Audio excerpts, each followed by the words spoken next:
Hi, I'm Chris, founder of Alphapreneur.com, the world's most exclusive community for entrepreneurs. And for today's talk, I am going to share 21 ways on how to get inspired.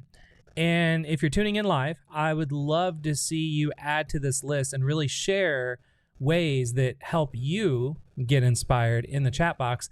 And that way I can kind of feature you on Livestream. So I already see Arlo. I know this is Arlo, even though it says mouse potato, but I know who it is. So Arlo says coffee and food. So he's already throwing in some ways. And then if you're watching the replay of this, feel free to put in the comments below as well, ways that you get inspired. So that way we're all in this together. So let's go ahead and get started. Like I said, I put 21 of these to kind of just at least spark your curiosity in your mind whenever you feel like you really need to get inspired and you're looking for ways on how to get inspired.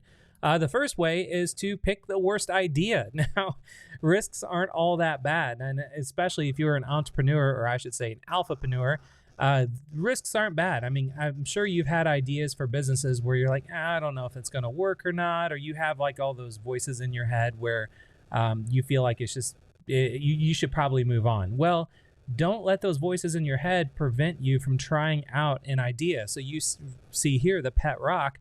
I mean, I forgot how much money this company or this person actually made, but it was tens of millions of dollars they made like back in the 80s by buying or taking a rock, putting it in a box and having a certificate and then selling it to people. So if you feel like you're kind of losing your inspiration and your creativity, start jotting down like your worst ideas that you have, because you have no idea where that's going to take you.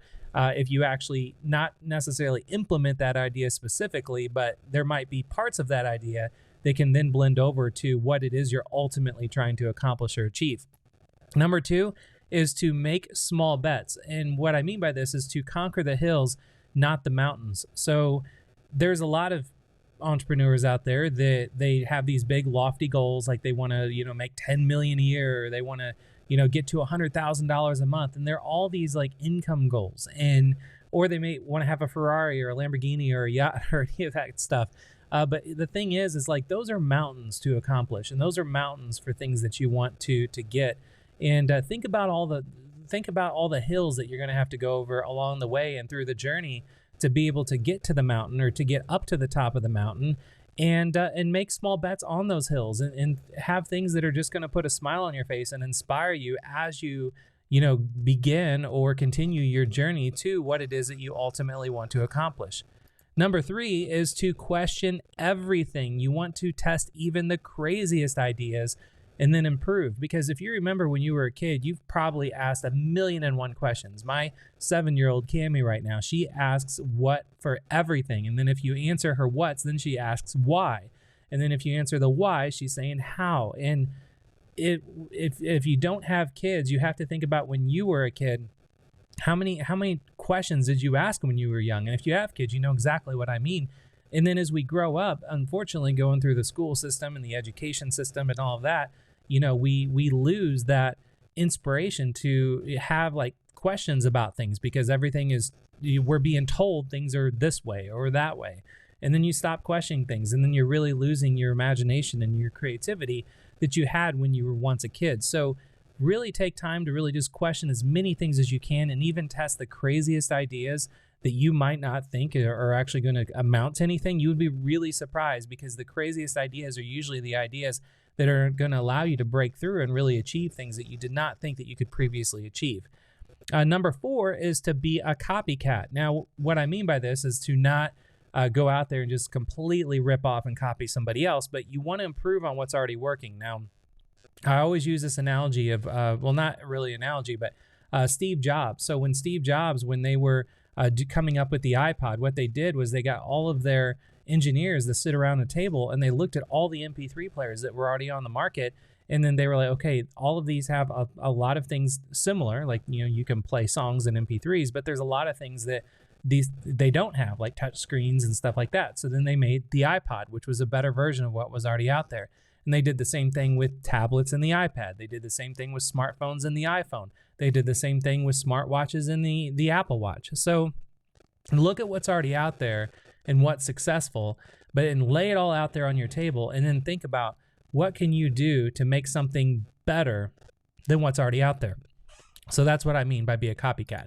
Number 5 is to ask friends. So if you don't have friends, then ask your family. If you or just ask somebody on the street, or ask a stranger, or ask a neighbor.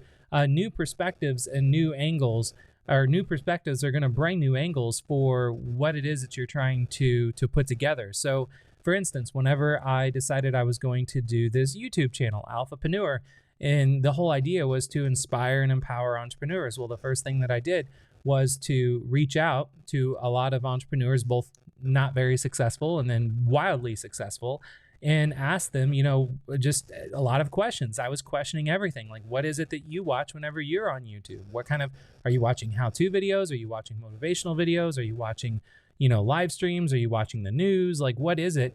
And then I got so many new perspectives and so many new angles of things that I'm going to be doing on the Alphapreneur YouTube channel that nobody else is doing. And it's because I got inspired by asking friends, like, what would they like to see? And then what are they already watching that they really enjoy? And that's things that I did not ever think was something that would be possible. So that's a lot of fun. Number 6 is to think like a genius. And I mean, what would that person do? So, go back in time, or go to really any genius in time, whether it be from the past or the present, and think about, if they were sitting next to you, what would they do to help you? And that's really going to make you think about your business in a different light, in a different perspective, and almost put you in the shoes of that genius. So if, like, let's say you really look up to Elon Musk. Well, if Elon Musk was sitting next to you and helping you with whatever it is that you're doing, and you're looking for a way to get inspired and learn how to get inspired, well, think about, what would Elon tell you that would inspire you to, with that, would probably be think bigger and, really, do moonshot type things instead of just trying to, accomplish like your day-to-day stuff. So really think of like a genius, and a genius that you actually look up to, because then you're really going to be able to relate to that genius. And number 7, write it down. So I have, you can't see it, but my desk that I'm at right now is actually a whiteboard desk. So the whole top of the desk is a whiteboard, and I have so many doodles and notes and things all over it. It's crazy. And my kids have their doodles and notes on it as well when they come in my office. And you just need to find some place to where when you have an idea that you can brainstorm on, then you need to write it down. So if you have an iPad, maybe you, or an iPhone, or you have, you probably always have your phone with you, or maybe you have your iPad with you when you're out and about, then have an app on there. I know a good app on the iPad is called Notability, and then another one is called Good Notes. Those are like the 2 top note-taking apps on the iPad, Notability and Good Notes, and they will allow you to really have some really fun brainstorming sessions that are always going to be there because they're going to be saved on your iPad. So definitely write down any type of brainstorms that you have, so that way they can get out of your mind, and it also feels like you're just clearing up your mind to where then you can make room for other ideas. Number 8 is going to be to focus. And for focus, you really want to master one thing, not everything. So just to give you a little personal story, with my history of being an entrepreneur, is I got started 21 years ago. I got started in 99, and when I got started, I was a blogger, and I was blogging about like a lot of tech stuff that related to gaming and building custom computers and gaming PCs and things like that. And I really focused and went all in on building blogs around all the gaming and tech niche. And then what I did was I had affiliate links that then sent people to different places to be able to buy parts or build their PCs and all that. And then I made commissions, and it was a really successful journey. It was 9 years of doing that. And it was really successful because I focused on just one specific thing. Well, then after that, then I started kind of trying out a lot of other things. I ended up building membership sites. I started a supplement company. I invented an energy drink. I made an app for the iPhone called Boomy versus Pirates that ended up like competing with Angry Birds for like a week straight. I've done a lot of things, and the more things that I started doing, I was losing focus, and then I just felt like I was just being pulled in too many different directions. And then it wasn't just about 14 months ago is when I stumbled upon Alphapreneur, and then the actual name was a name I've been trying to acquire for almost a decade, and then I was finally able to acquire it. once I acquired it, I knew that, this is my next chapter in life, is to really, inspire and empower and help entrepreneurs to both turn someone into an entrepreneur and help them be successful, but then help existing entrepreneurs become more successful. And that's my whole premise behind Alphapreneur. And then with doing that, I'm able to get back to my roots and really mastering one thing and not a lot of things. So everything I do is all rolled up into Alphapreneur. So that's kind of my little backstory for those that don't know much about that. Number 9 is to stay consistent. So once you do have your one thing that you really want to focus on, you want to stay consistent, just like brushing your teeth. You don't want to slack off. So with this YouTube channel, Alphapreneur, I know the only way to really break out and break through all the noise that's already out there. I mean, I'm late to the game. It's 2020 and I'm just starting a YouTube channel. So I know the only way to really compete is I need to stay consistent. Not only am I uploading multiple videos a day to my channel, but I'm also going to continue doing live streams. So the fact that I'm doing both of those is going to allow me to stay consistent. Number 10 is to say maybe. And when I say maybe, really be open to possibilities and think about things that come across your desk or come across your mind or come across just falls on your lap. Possibilities that you probably didn't previously explore or consider. Think about when they show up in your life, say maybe to them, because you would have no idea, what direction you're going, where that's going to take you if you didn't, if you just said no to everything. So instead of saying no, think about saying maybe. David says, I'm taking notes all right now. And so thank you, David. Liz says, yes, I'm writing things down. David says, I follow Robert Kiyosaki among others. Arlo says, whoa. Liz says, creativity, publishing, or Wild West diversity membership sites. That is what I like to do. So yeah, you need to have your one thing and you really want to focus on that. Then number 11 is going to be to doodle. So what I mean by doodle is to really let yourself play and discover. Now, if you don't have an iPad with like good notes or Notability, like I mentioned, then just have like a book or have a Moleskine notebook or even just a 3-ring binder notebook or a spiral notebook, something where you can just have a pen or a pencil or markers or whatever you like to draw with and really be creative. Like just read a book, but then, and then take notes from the book, but then don't just write down your notes. Actually draw pictures and doodles and really have a lot of fun with it, because that's going to really open up and unlock a part of your mind that previously you weren't able to tap into because you didn't try to explore doodling. Number 12 is going to be to unplug. So as all this stuff is going on and all these things that you can do, and when you're connected with technology and like both the iPad, the iPhone, the computer, the internet, YouTube, live streaming, you're building membership sites, you're building companies, all this stuff, you really need to unplug. And as far as how long you want to unplug, this is going to be entirely up to you. You could unplug, it might just be 1 week in a month. You might want to unplug every single day, for a couple hours a day. It may be at night, like before you go to bed, just where you're completely unplugged from all technology. And that means like staying off of Netflix, staying off of YouTube, unfortunately, in all of this, just to really clear your mind and really rest your mind. Number 13 is going to be to look outside your industry. So what you want to do here is really learn what others have done. Now, if you've never read a book, The Blue Ocean Strategy, I highly recommend reading Blue Ocean Strategy. One of the examples in that is that there's two brothers. One was in theater, that was a dying industry, and the other brother was in circus, which was a dying industry. Well, they came together and they had the idea to combine both theater and circus and then invent like a new type of entertainment. And then that was Cirque du Soleil, and still is Cirque du Soleil.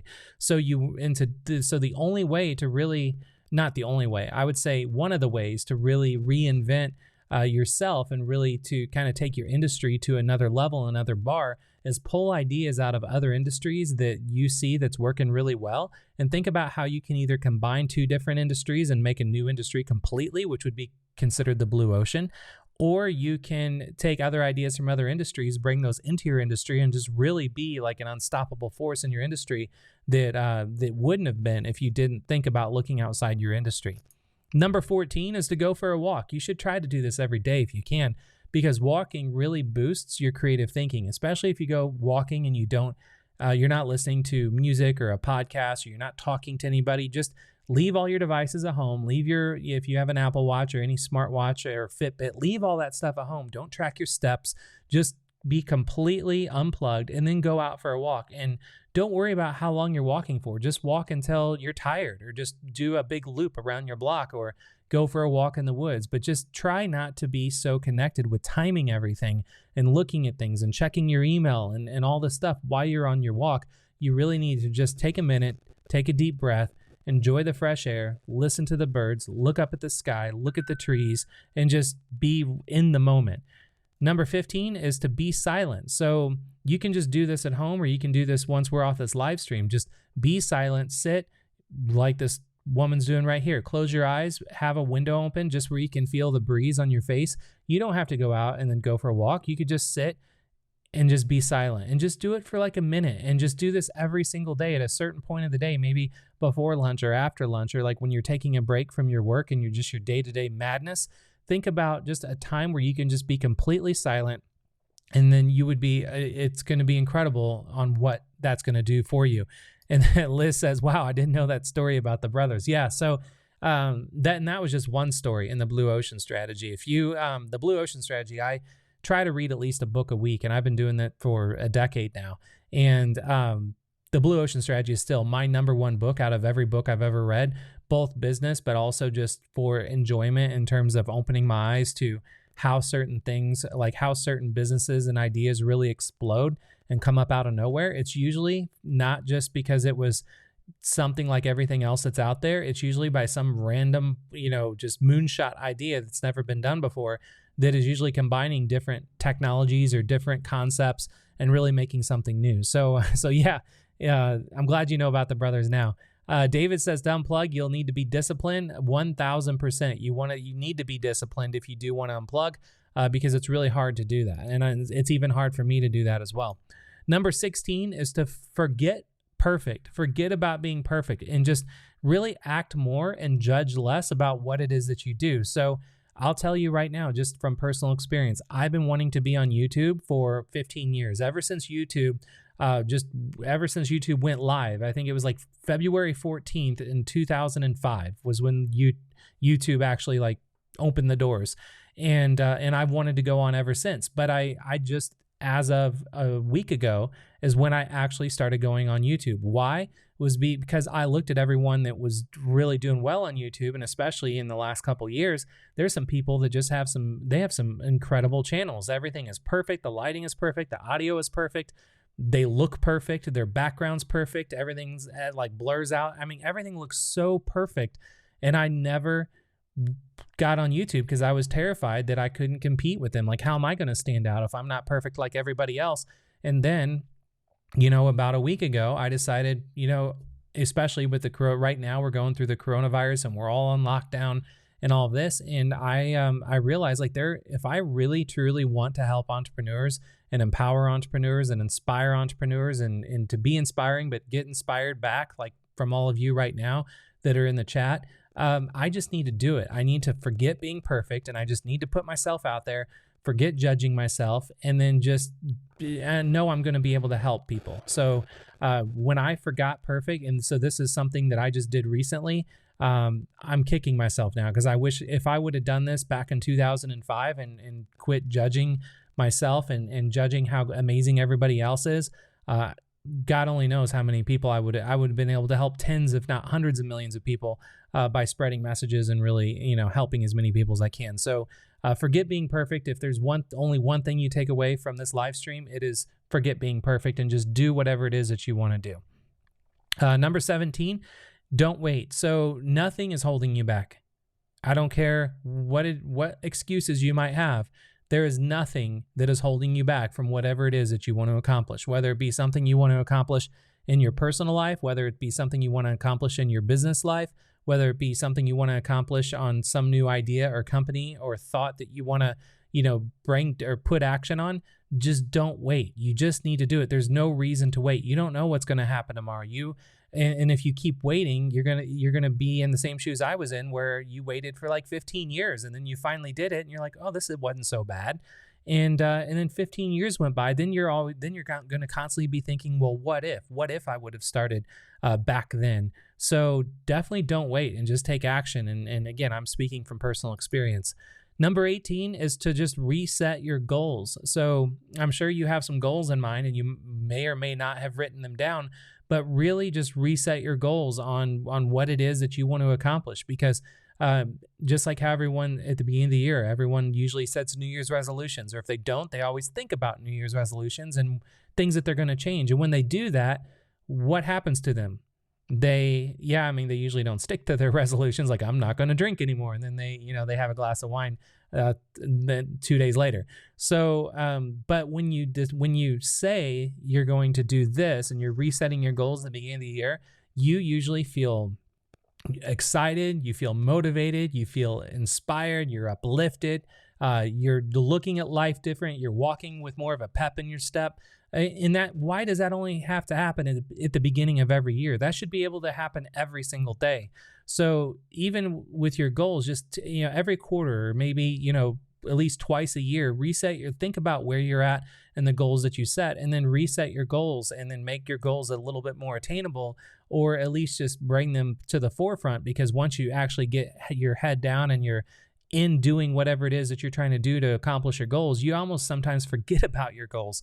So you need to reset your goals, and then you can always start things up again.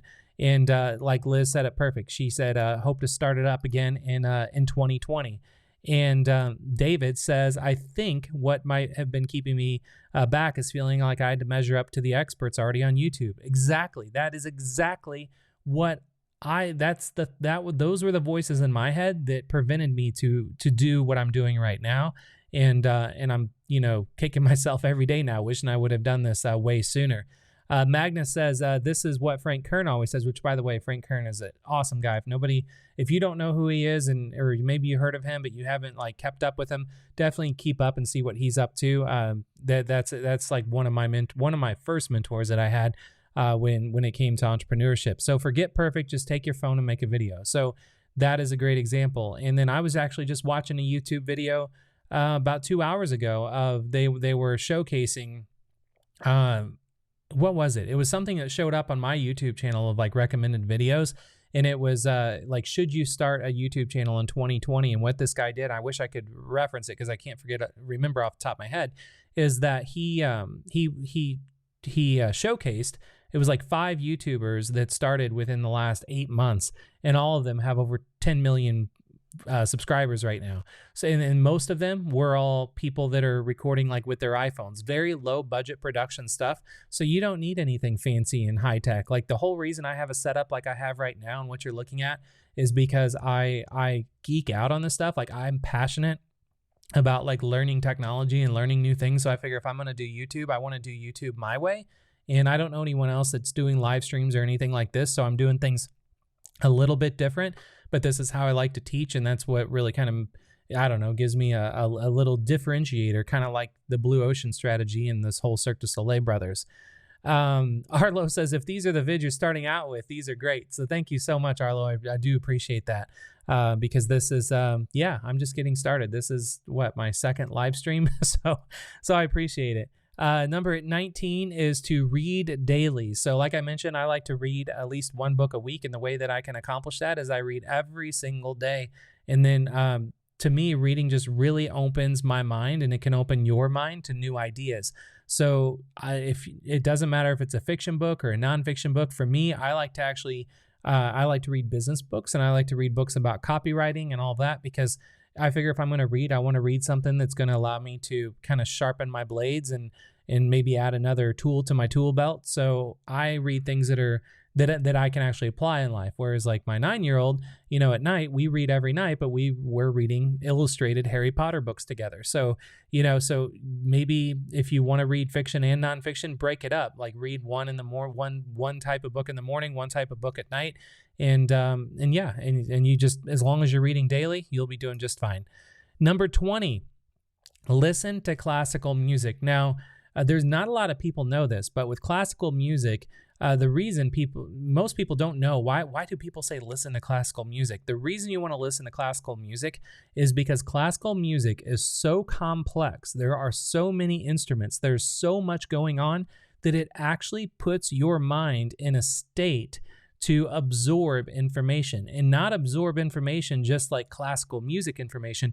But if you're listening to classical music like in the background while you're working, your mind it's like you're unlocking a new part of your mind that's going to allow you to absorb whatever it is that you're doing, to absorb it faster and to really retain it longer. So if you're reading a book, have classical music just playing in the background, and it doesn't have to be anything that you know. I just like to go into Spotify and always trying to find like what's some good classical music that I haven't heard of, or I look up like best classical music of all time and find playlists and just shuffle. Every time I find a playlist, I shuffle the music because there's usually hundreds of songs on them. And then that way there's nothing that is repetitive that I'm going to know what's the next song coming up. It's always a surprise. And so, the music is so complex. There's so much information going on and instruments being played. It's going to allow you to really absorb information better. So try it for a week or a month and just see how classical music will almost subconsciously really change the way that you're working and the way that you're thinking.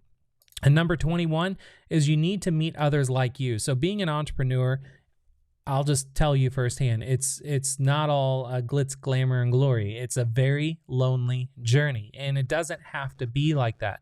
So what I recommend is to find a community of like-minded people that are going through the same thing that you're going through, and even find people that have been where you want to go. So that way that they can help you get to where you want to go faster. So you're not doing all of this alone. And this is something that I always wish that there was like a community that existed for entrepreneurs that wasn't on Facebook, there wasn't on LinkedIn. I didn't want to be a Facebook group or a LinkedIn group or a forum or anything like that, because all of those things are like walled gardens. And when you're on Facebook and you're on LinkedIn, you're constantly being tracked. You have no privacy. You're being served up ads when you don't want to be seeing ads, and it's just a mess.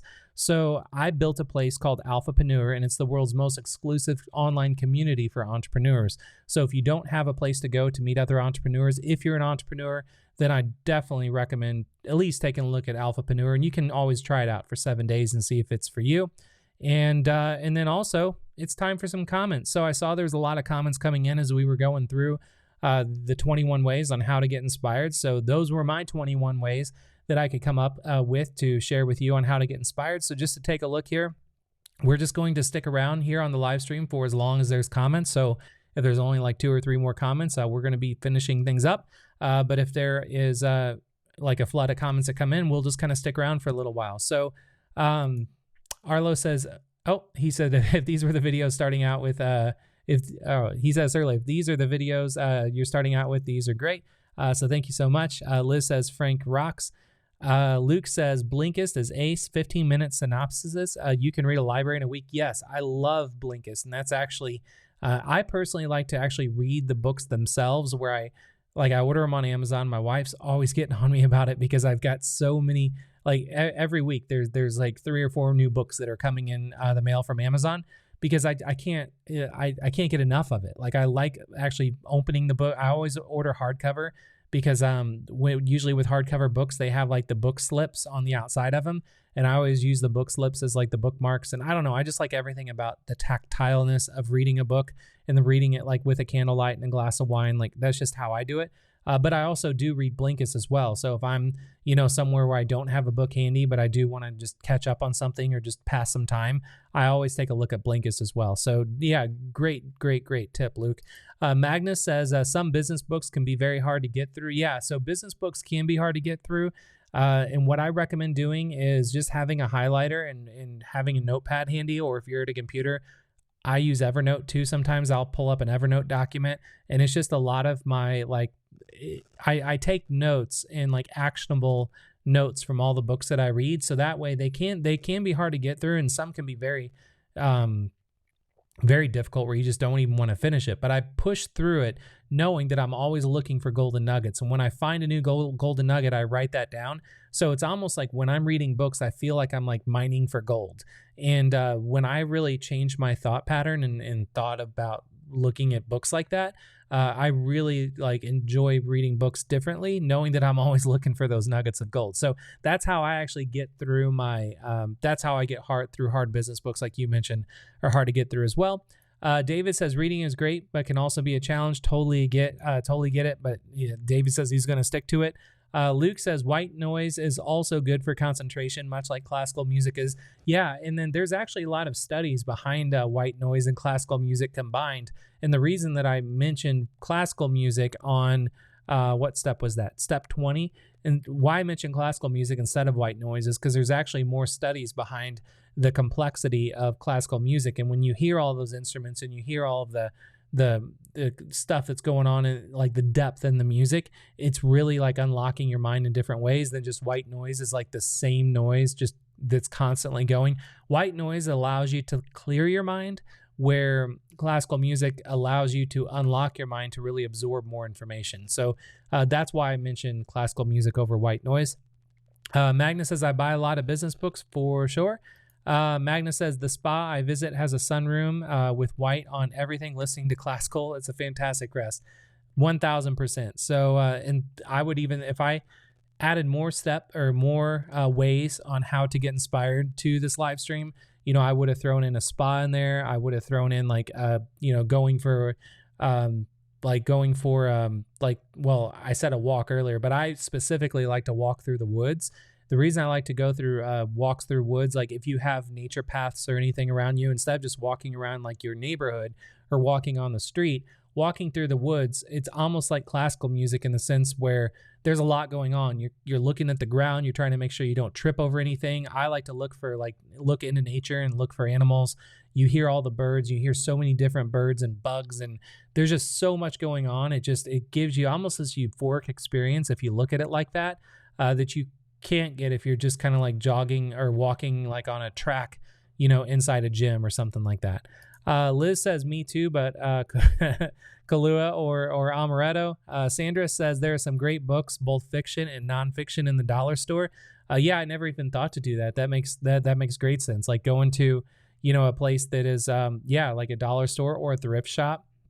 If you don't want to constantly be buying books like at retail, just going to there's a lot of, secondhand bookshops in cities that most people don't even know exist, because the secondhand bookshops are usually just set up in people's houses, and or they've converted a house into a bookstore, and you would never see it because it's not in like a strip mall or like in a major like a major traffic way or anything like that. So keep an eye out for that if you really want to get books, but you don't want to spend a lot of money on them like you would with Amazon. Another tip too is when you are buying books on Amazon, if you don't mind buying them used, you can actually on Amazon, before you check out, you can look for used, like when you find a book title you want to buy, there's a button you can click that show used books. And like for a book that could be $25 new, you could actually get a used version for like $1.90. And then also with free shipping, which I don't know how they make any money on that. But there is, I would say 70% of the books that I buy on Amazon are used books, because if you look at the names of the stores that are selling the used books, they're usually like secondhand shops or thrift shops. And, it could just be, someone working out of their house that just has a lot of books they're trying to get rid of. I'd much rather give them money than, give Amazon money. So yeah, that's something to think about. David says your content today has been inspiring, very easy to follow. Thank you so much, David. I really appreciate that, because as much as I want to ask people, like, what do you think of today's, live stream and rate me on a 1 to 10 scale? That's how I usually used to do, like when I do webinars and things like that, when I always did that. But then I just felt like I'm always asking for that. So I'm going to stop asking for people to tell me what, how they think of the sessions. So, but whenever I do see comments come through like that, David, thank you so much. Because then that makes me realize what I'm doing is helping people, because it took a lot of work to put stuff like this together. Arlo says, I get inspired by looking at my friends' Facebook stories. Yeah, for sure. That's, some people's Facebook stories. You can get inspired, but you can, it can rub you the right way or the wrong way. Luke says Bach's Preludes, and I can never say that word, got me through my degree. Yeah. So definitely go to Spotify, and on Spotify, you can, type in Bach Preludes, and you can listen to all of that, which is incredible. That you can actually get access to all of that through just Spotify. GN says therapeutic for sure. Magnus says thank you so much for all the good tips today. Chris, thank you so much, Magnus. And for all of you that are here, again, thank you so much for showing up live. Again, I'm going to keep doing these for as long as I can, just daily live streams at 1 p.m. It's a lot to set up all these slides ahead of time and have everything prepared, but it gets me through it. It makes it's almost what pushes me to make sure that I don't slack off and I have to get it done, because I'm going to do another live stream tomorrow at 1 p.m. So I don't even know what my title's going to be yet tomorrow at 1 p.m. I have a spreadsheet of all kinds of titles that I jotted down and stuff. So that's what when I get off this live stream, I'm going to start planning for tomorrow's live stream. So if you enjoyed this live stream and you enjoyed all the ways to get inspired and you like the chat and the commentary and all of that, if you haven't done so already, please give me a like on this YouTube video, just so I can, see that people like the video. So give like a thumbs up or whatever YouTube calls it, a thumbs up or a like. And if you haven't done so already, make sure that you subscribe and choose to get notifications so you don't miss these in the future. And I look forward to hopefully seeing you on the next live stream. And last but not least, if you haven't yet done this, really, since all of these are free, the best way to really give back is if you could just share this with one other person that you feel like this is going to be helpful for, whether it be, if you don't have a person specifically, you can just, I think in like 1 or 2 clicks within YouTube, you can share this on your Facebook. Feel free to share this as much as you can, because that's what really kind of helps me get the word out. I can't do this alone. So the only way for me to really help as many people as possible is to have the people that I'm helping be able to help others, and then it's going to really cause a ripple effect. So thank you so much for everyone being here. I really appreciate it, and I will hopefully see you tomorrow. Bye, guys.